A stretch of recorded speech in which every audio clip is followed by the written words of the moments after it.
Business वाली बहू। अरे अब कुछ मत पूछ विमला। लाख जतन करने के बाद भी महीने के आखिर तक हाथों में चमन्नी भी नहीं बच पाती। कभी अपने लिए कोई छोटी सी भी चीज लेनी हो तो 10 बार सोचना पड़ता है। तू सही कहती है, आमदनी तो बढ़ती नहीं, लेकिन दूसरी तरफ महंगाई दिन ब दिन बढ़ती ही जा रही है। राशन वाले का बिल, दूध वाले का उधार। अरे तुम औरतें बस इसी तरह जिंदगी भर रोती रहोगी। खुद के पैरों पे खड़े होने की सोचो, तब तुम्हें पैसों के लिए किसी का मुंह नहीं देखना पड़ेगा। अरे तू इतनी बड़ी बड़ी बातें कर रही है, तू ही बता दे हम क्या करें। हम औरतें चाहे तो कोई छोटा मोटा व्यापार कर सकती हैं, जैसे कि साड़ी बेचने का। सुधा की बातें सुन सब औरतें हंस पड़ती हैं। ना भाई ना, मेरे पति को ये सब पसंद नहीं है, वो तो मुझे मार डालेंगे। दूसरी औरतें भी विमला की बात से सहमति जताती है और साड़ी का व्यापार करने से मना कर देती हैं। अगले दिन सुधा अपनी सास से ये बात कहती है। बस अब यही काम रह गया था, सारा दिन यही सब सोचती रहती हो। अरे बढ़िया आई साड़ी बेचने वाली। तभी वहाँ सुधा का पति विवेक आता है। अपनी माँ की बात काटते हुए कहता है, अरे माँ, सुधा ठीक ही तो कह रही है। अगर ये साड़ियों का व्यापार करना चाहती है तो इसमें क्या गलत है। मुझे तो सुधा की बात पसंद आई। अरे मजाक है क्या व्यापार करना? अच्छे अच्छों की खटिया खड़ी हो जाती है। मैंने दुनिया देखी है। बेटा तुम लोग ज्यादा हवा में मत उड़ो, और फिर साड़ियाँ खरीदने के लिए पैसे कहाँ से लाएगा? तुम उसकी चिंता मत करो माँ, मैं देख लूंगा। अगले दिन विवेक अपने एक दोस्त से कुछ पैसे उधार लेकर साड़ी के कारखाने से बहुत सारी साड़ियाँ खरीद लाता है। ये लो सुधा, तुम्हारा ऑनलाइन अकाउंट बन गया है। अब लोग घर बैठे तुमसे साड़ियाँ खरीद सकते हैं।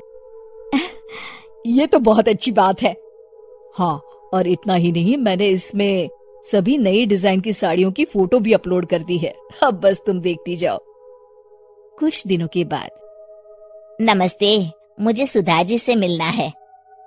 ओहो, तू कौन है और मेरी बहू से तुझे क्या काम है?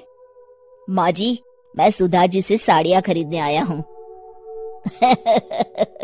अरे बड़ा बेवकूफ है तू, इतना बड़ा मीना बाजार छोड़कर यहाँ साड़ी खरीदने आया है।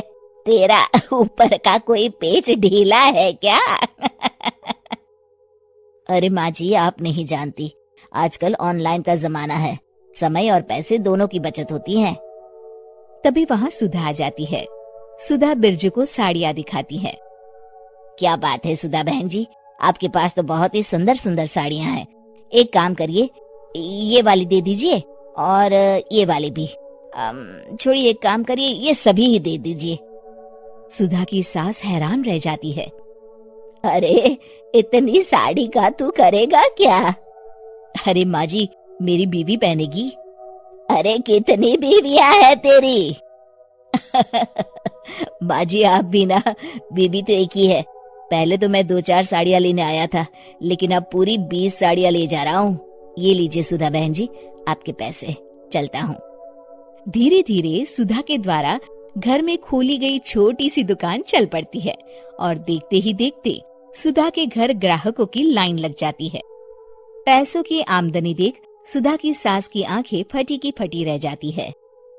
जा बहू, अब तू थोड़ा आराम कर ले, इन लोगों को मैं साड़ियाँ दिखा देती हूँ। माँ जी आप? अरे हाँ हाँ, अब जा भी। इस तरह सुधा की सास भी उसके कारोबार में हाथ बटाने लगती है। देखो सुधा, तुम्हारा व्यापार तो चल पड़ा। पिछले कुछ महीनों में इतनी कमाई हुई है कि तुम्हें यकीन नहीं होगा। सच? हाँ, और तुम्हें पता है माँ, दोस्त से लिया हुआ उधार भी चुकता करके अच्छे खासे पैसों की बचत भी हो गई है। सुधा की सास अपनी बहू और बेटी की कामयाबी पर बड़ा खुश होती है। बहू की तरक्की देख के मैं बहुत खुश हूँ बेटा। तूने साबित कर दिया कि अगर पति का सपोर्ट मिले तो पत्नी कुछ भी कर सकती है। जी माँ जी, आपने बिल्कुल सही कहा।